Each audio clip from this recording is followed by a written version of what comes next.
नमस्कार। खास कार्यक्रम में आप सभी का स्वागत है। मैं हूं आपके साथ नलिनी सिंह पालीवाल। सोनिया गांधी के चुनावी राजनीति से हटने के बाद रायबरेली लोकसभा सीट की चर्चा तेज हो गई है। चुनाव सिर पर हैं, ये पहला मौका है जब उत्तर प्रदेश में अमेठी और रायबरेली को लेकर कांग्रेस के प्रत्याशी की तस्वीर साफ नहीं हुई है। अब रायबरेली में कांग्रेस की रणनीति क्या होगी? क्या कांग्रेस यहां से प्रियंका गांधी को चुनाव लड़वाएगी या सीट शेयरिंग में यह सीट समाजवादी पार्टी के खाते में जाएगी?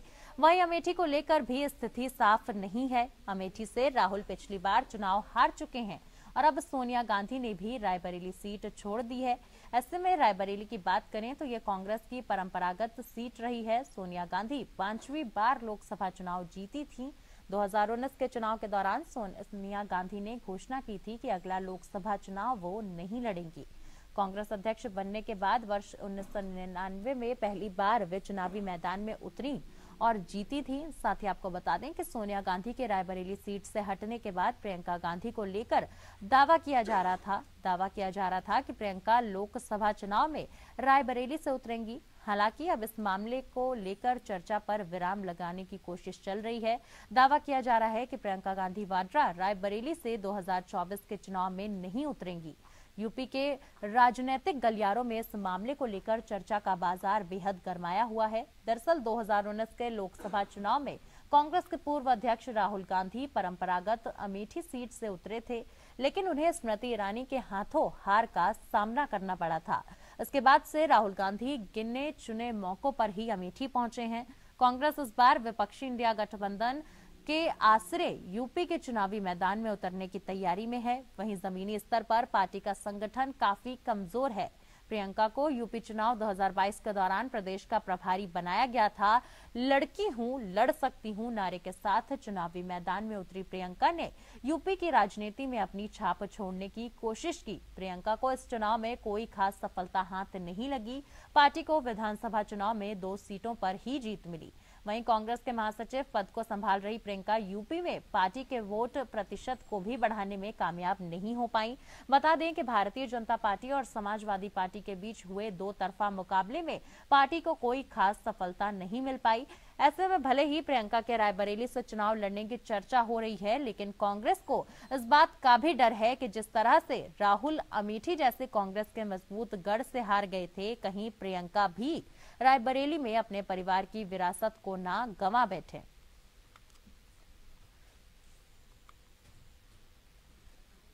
आपको बता दें कि लगातार लोकसभा चुनाव जितने करीब आ रहे हैं, ऐसे में सियासत तेज होती जा रही है। अब इसी बीच जब सोनिया गांधी ने राज्यसभा के लिए नामांकन भरा तो अटकलें तेज हो गईं कि आखिर लोकसभा सीट रायबरेली से अब चुनाव कौन लड़ेगा। बता दें कि सोनिया गांधी हमेशा से उस सीट पर लड़ती आई हैं और अब उस सीट का प्रतिनिधित्व कौन करेगा, ये एक बेहद बड़ा सवाल सियासत में खड़ा हो गया है, क्योंकि उत्तर प्रदेश में कांग्रेस की अगली रणनीति क्या होगी, इस पर भी लगातार चर्चाएं हो रही हैं। बता दें कि रायबरेली और अमेठी दोनों ही कांग्रेस का गढ़ माना जाता है, कांग्रेस की सेफ सीट्स मानी जाती हैं। ऐसे में जहां पिछली बार राहुल गांधी अपनी सीट अमेठी से हार गए थे, वहीं दूसरी तरफ अब सोनिया गांधी का रायबरेली सीट छोड़ना क्या लोकसभा चुनाव में कांग्रेस के लिए एक शिकस्त साबित हो सकता है? क्योंकि देखिए, एक सेफ सीट कांग्रेस के लिए अमेठी की और रायबरेली की हमेशा से रही थी और अमेठी हारने के बाद एकमात्र रायबरेली की सीट ही कांग्रेस के हाथ में बची थी। और अब सोनिया गांधी जब वहां से नहीं लड़ेंगी तो आखिर वहां से कौन लड़ेगा, इसको लेकर भी कयासों का जो बाजार है वो गरमाया हुआ है। लगातार नामों पर चर्चा हो रही है कि क्या वहां से राहुल लड़ेंगे या प्रियंका लड़ेंगी, लेकिन देखिए, सबसे ज्यादा जो चर्चा हो रही है वो प्रियंका गांधी के नाम की हो रही है कि लोकसभा चुनाव में प्रियंका गांधी रायबरेली से लड़ सकती हैं, क्योंकि प्रियंका गांधी कई बार उत्तर प्रदेश के दौरों पर रही हैं और स्टार प्रचारक के तौर पर उन्होंने पार्टी के लिए काम किया है। कहा जा रहा है कि यहीं से उनकी राजनीति में पैठ जो है वो शुरू हो जाएगी। आपको बता दें कि प्रियंका गांधी को एक स्ट्रॉन्ग वुमेन के तौर पर भी राजनीति में देखा जाता है और साथ ही साथ उन्होंने कई बार उत्तर प्रदेश में स्टार प्रचारक के तौर पर अलग अलग राज्यों में अपनी पार्टी के लिए एक बेहतर वक्तव्य भी दिए हैं, बेहतर भाषण भी दिया है। आपको बता दें कि प्रियंका गांधी और राहुल गांधी दोनों ही लोग 2019 फरवरी को भारत जोड़ो न्याय यात्रा के तहत अमेठी पहुंचेंगे। ऐसे में कयासों का जब बाजार है वो और ज्यादा गर्मा गया है कि शायद प्रियंका गांधी ही अब सोनिया गांधी के बाद उत्तर प्रदेश की रायबरेली सीट से चुनाव लड़ेंगी। क्योंकि देखिए गांधी परिवार का इस सीट पे एक पैठ बनी हुई है। ऐसे में अगर गांधी परिवार के बाहर से कोई अलग मेंबर इस सीट पर लड़ता है तो शायद ये सीट भी गांधी परिवार के हाथ से निकल जाए। ऐसे में क्या प्रियंका इस बार अपनी पैठ बनाने की कोशिश करेंगी, साथ ही साथ क्या छाप छोड़ने की कोशिश करेंगी? कई सारे सवाल लोगों के मन में उठ रहे हैं कि आखिर रायबरेली सीट पर इस बार कांग्रेस का चेहरा कौन होगा, क्योंकि देखिए हमेशा से कांग्रेस पहले ही रायबरेली और अमेठी सीट को लेकर तस्वीरें साफ कर देती थी, मगर ऐसे में इस बार तस्वीरों का साफ नहीं होना कयासों के बाजार को ज्यादा हवा दे रहा है। आपको बता दें कि जहां एक तरफ गठबंधन में सक्रिय होकर कांग्रेस वापस से उत्तर प्रदेश में एक वापसी करने की कगार पर है, वहीं दूसरी तरफ अब रायबरेली से सोनिया गांधी चुनाव नहीं लड़ेंगी। हालांकि पिछली बार लोकसभा चुनाव के दौरान ही उन्होंने ये बात साफ कर दी थी कि ये उनका आखिरी लोकसभा चुनाव होगा और इस बार उन्होंने राजस्थान से राज्यसभा के लिए नामांकन भरा है। तो आज इसी में चर्चा करेंगे और चर्चा के लिए हमारे साथ इसी मुद्दे पर चर्चा करने के लिए आज खास मेहमान जुड़ जाएंगे। ऐसा हमारे साथ तीनों खास मेहमान जुड़ चुके हैं। सबसे पहले आप सभी का मैं उनसे परिचय करा दूं। हमारे साथ बीजेपी प्रवक्ता डॉक्टर विजय खैरा मौजूद हैं। खैरा जी बहुत बहुत स्वागत है आपका। वहीं हमारे साथ कांग्रेस प्रवक्ता रोहन सिंह जी मौजूद हैं। रोहन सिंह जी बहुत बहुत स्वागत है आपका। वहीं हमारे साथ सपा प्रवक्ता अशोक यादव जी भी मौजूद हैं। अशोक जी बहुत बहुत स्वागत है आपका। सबसे पहले रोहन जी मैं आपका ही रुख करना चाहूंगी। देखिए सोनिया गांधी के राज्यसभा में राजस्थान से लड़ने के फैसले के बाद अब रायबरेली सीट पर प्रतिनिधित्व कमजोर होगा क्या?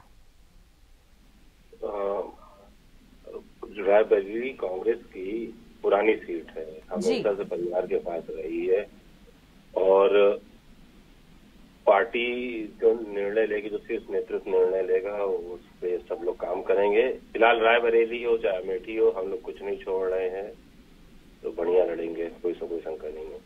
लेकिन रोहन जी आपको नहीं लगता कि सोनिया गांधी का उस सीट को छोड़ना कहीं ना कहीं कांग्रेस के लिए थोड़ी सी डगमगाहट वाली सिचुएशन पैदा कर सकता है अगर वहां पर गांधी परिवार का कोई नहीं लड़ेगा तो? नलिनी जी, सोनिया जी की एज है काफी, आपको पता है, स्वास्थ्य का भी है, तो राज्यसभा उनका जाना तो जायज है जी।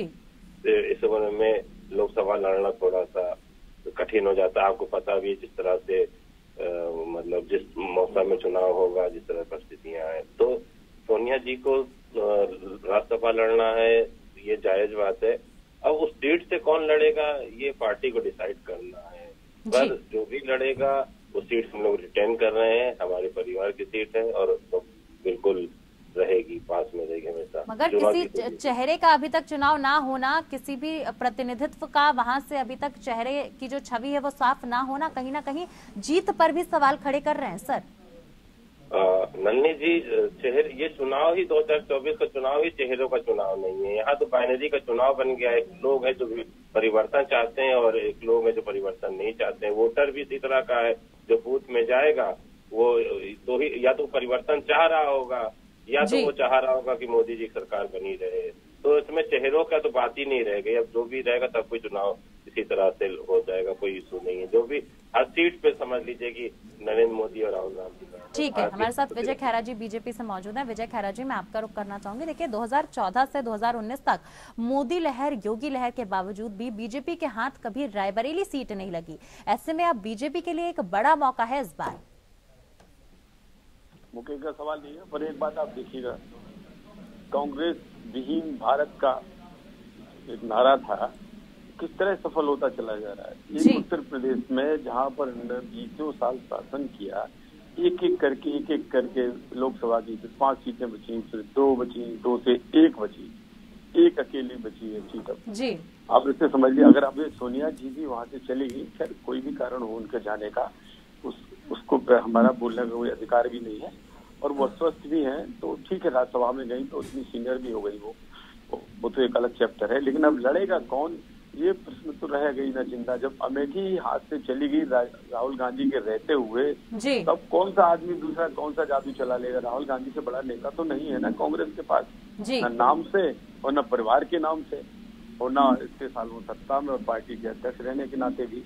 तो अगर राहुल गांधी ही जब चुनाव हार गए वहां से, अब एक किसको लड़ाएंगे? दूसरी बात, अब प्रियंका गांधी की चर्चा चल रही है जी। तो प्रियंका गांधी तो बहुत, मतलब थोड़ा बहुत नहीं, बहुत बुरी तरह फेल हुई ना उत्तर प्रदेश में। जब उनके हाथ में कमांड दी गई पूरा चार्ज देके, तब ये दुर्दशा हो गई। विधायक रह गए 2 और 1 सांसद रह गया।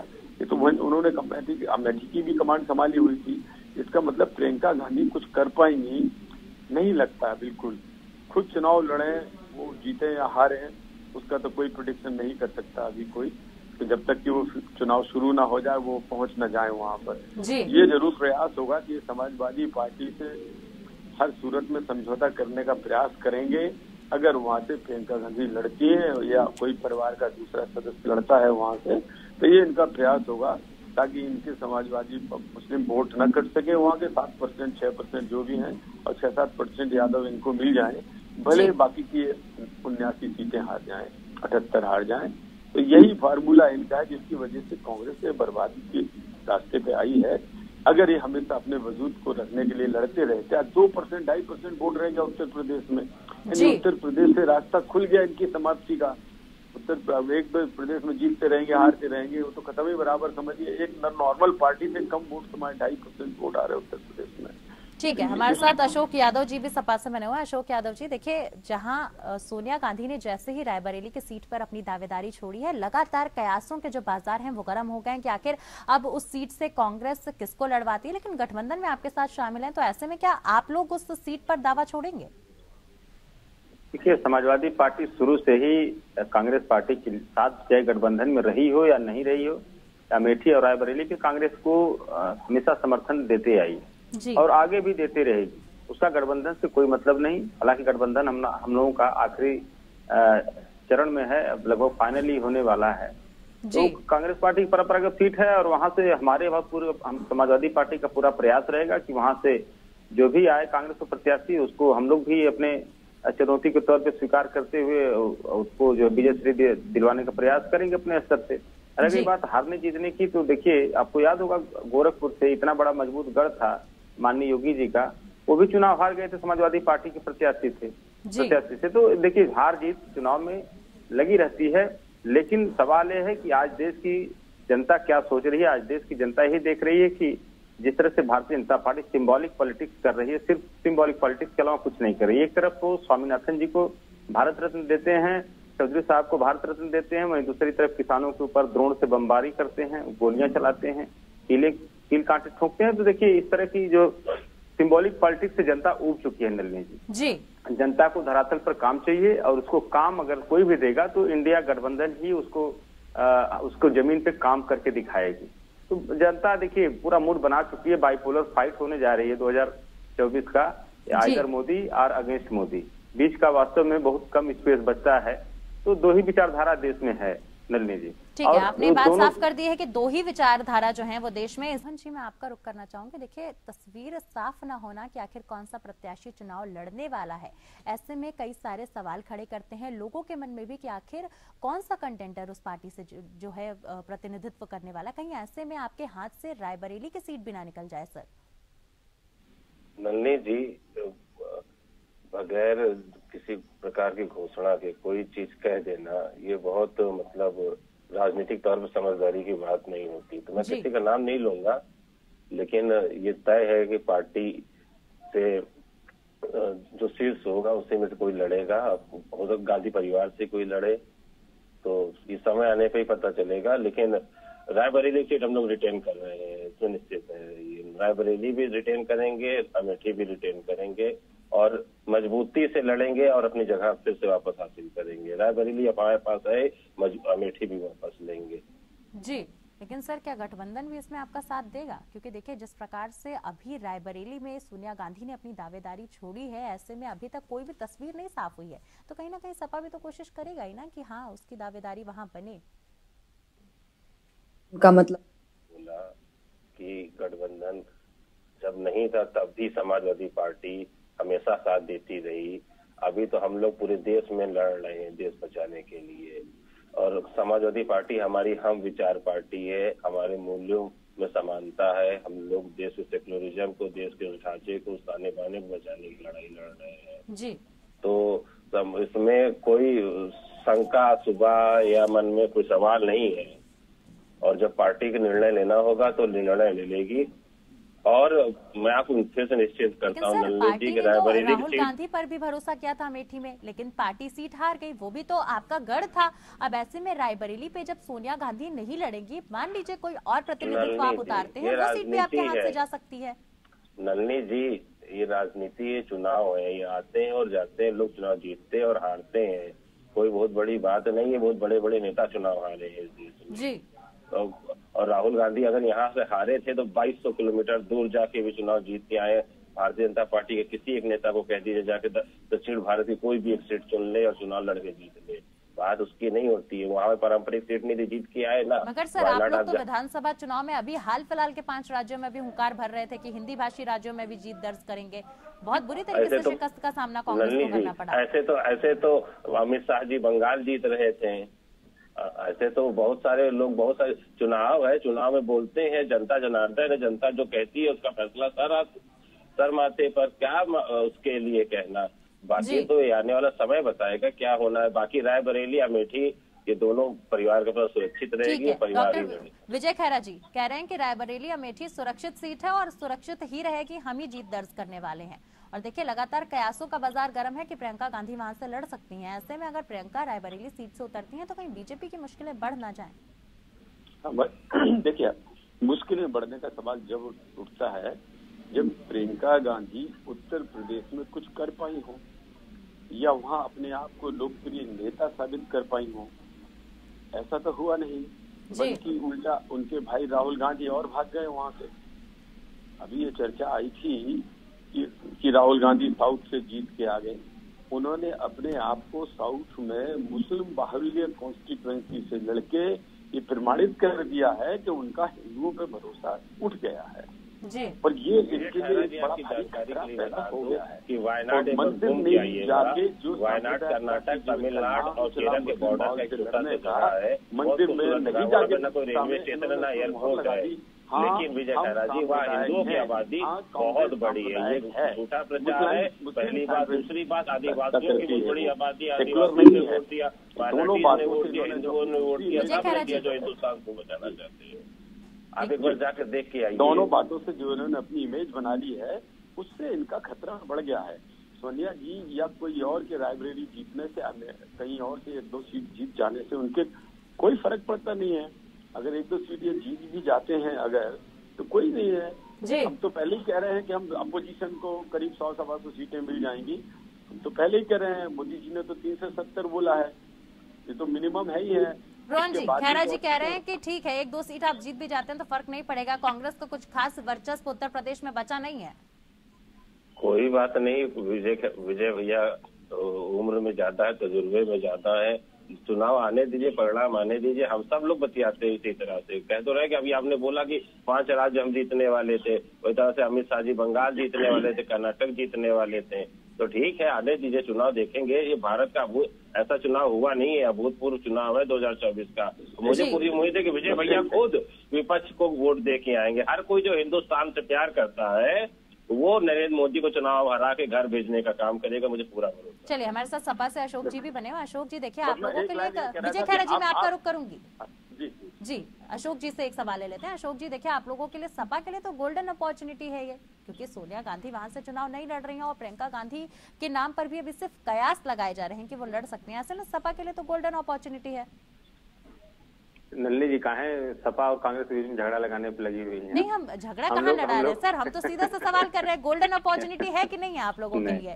देखिए नलिनी जी, हम लोग जो है दिल से एक दूसरे के साथ रहते हैं, साथ देते हैं तो दिल से साथ देते हैं, आपदा में अवसर नहीं तलाशते। सर, ये आपदा और अवसर का और दिल का साथ विधानसभा चुनाव में नजर नहीं आया था। अखिलेश काफी नाराज हो गए थे कांग्रेस से। देखिए, वो सब चीजें हो गई जो हो गई। हमारे राष्ट्रीय अध्यक्ष ने कहा कि जो चीजें हो गई हो गई। अब हम लोग नए सिरे से अपने संबंधों को नया आयाम और नई ऊंचाई देने का प्रयास कर रहे हैं। क्योंकि देखिए नलिनी जी, आप भी जानते हैं 2024 का चुनाव इस देश में लोकतांत्रिक व्यवस्था को बचाने के लिए चुनाव, आखिरी चुनाव एक तरह से है। क्योंकि आज आपने लेटेस्ट न्यूज देखा को माननीय सुप्रीम कोर्ट का, जिस तरह से कहा गया कि ये इलेक्टोरल बॉन्ड असंवैधानिक था। तो इस सरकार क्या चाहती है? सरकार यही चाहती है कि हर वो असंवैधानिक काम करके अपनी डिक्टेटरशिप को बचाए रखे। हर वो चोरी करेगी, हर तरह का घोटाला करेगी, उसको कानूनी जामा पहना। यही हम लोग कहते हैं कि ये सरकार ऐसी सरकार है नलिनी जी जो कानूनी घोटाला करती है इस देश में।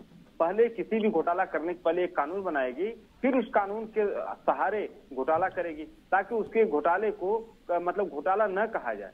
ये सारी चीजें नलिनी जी, समाजवादी पार्टी इस देश में यह मानती है कि इस देश की लोकतांत्रिक व्यवस्था को बचाने के लिए इंडिया गठबंधन को मजबूत करने का एक आखिरी मतलब ये एक अवसर है 2024। आखिरी अवसर की अशोक जी आप लोग बात कर रहे हैं, माफी चाह रही हूँ बीच में रोकूंगी, लेकिन उस आखिरी अवसर में सीट शेयरिंग का फॉर्मूला कहाँ है सर? नजर नहीं आ रहा है उत्तर प्रदेश में, और जिस प्रकार से अखिलेश और कांग्रेस के बीच में वार तकरार हुआ वो जग जाहिर था सर। नहीं, वो तो मैं कह ही रहा हूँ कि मध्य प्रदेश को चुनाव में जो बातें हो गई नलिनी जी, वो तो चीज खत्म हो गई ना। हमारे राष्ट्रीय अध्यक्ष जी ने भी कहा कि वो बातें खत्म हो गई। अब हम लोग उस बात में जाना ही नहीं चाहते। हम लोग बस यही उद्देश्य है कि 2024 के चुनाव में, ठीक है, तो आप कहना चाह रहे हैं कि आप लोगों को मौका मिलेगा तो भी रायबरेली सीट से आप लोग नहीं दावेदारी करेंगे? देखिए, दावेदारी करना न करना हमारे गठबंधन की जो हमारे सहयोगी दल कांग्रेस पार्टी है, सपा है, ये हम लोग आपस में सीट शेयरिंग का मामला जो केंद्रीय नेतृत्व का होता है, सिर्फ नेतृत्व का होता है, इसमें हम या हमारे रोहन जी नहीं बता पाएंगे कि कौन कहाँ से लड़ेगा। ये सिर्फ नेतृत्व का मामला है नलिनी। चलिए ठीक है, मैं खैरा जी का रुख कर लेती हूँ। खैरा जी कुछ कहना चाह रहे थे। खैरा जी। मैं कह रहा था, कांग्रेस प्रवक्ता ने एक बात तो अच्छी बोली कि मेहनत कर रहे हैं, चुनाव में आते जाते हैं, कांग्रेस अच्छा करेगी। तो सवाल है, कांग्रेस बैसाखी क्यों नहीं छोड़ती? इतनी बड़ी राष्ट्रीय पार्टी 24 घंटे वैसाखियों के सहारे जाने के कारण से ये हुआ कि 2.5% वोट पे यूपी में पहुंच गए। कभी किसी ने कल्पना की होगी कि कांग्रेस उत्तर प्रदेश में 2-2.5% वोट पे पहुंच जाएगी? असंभव काम दिखाई देता था ये। लेकिन ये मोदी जी का नेतृत्व एक अलग बात है, लेकिन उसके बावजूद आप अपना नेतृत्व भी खोते जा रहे हैं और दूसरों के हाथों में थमाते जाते हैं रोजाना। क्यों 2-2, 4-4, 8-8 सीटों के लिए उनको भीख मांगते हैं समाजवादी पार्टी से? चलिए, माफी चाहूंगी, वक्त की कमी है। आप सभी मेहमानों का हमारे साथ जुड़ने के लिए बहुत बहुत शुक्रिया। फिलहाल के लिए खास कार्यक्रम में मेरे साथ बस इतना ही। नमस्कार।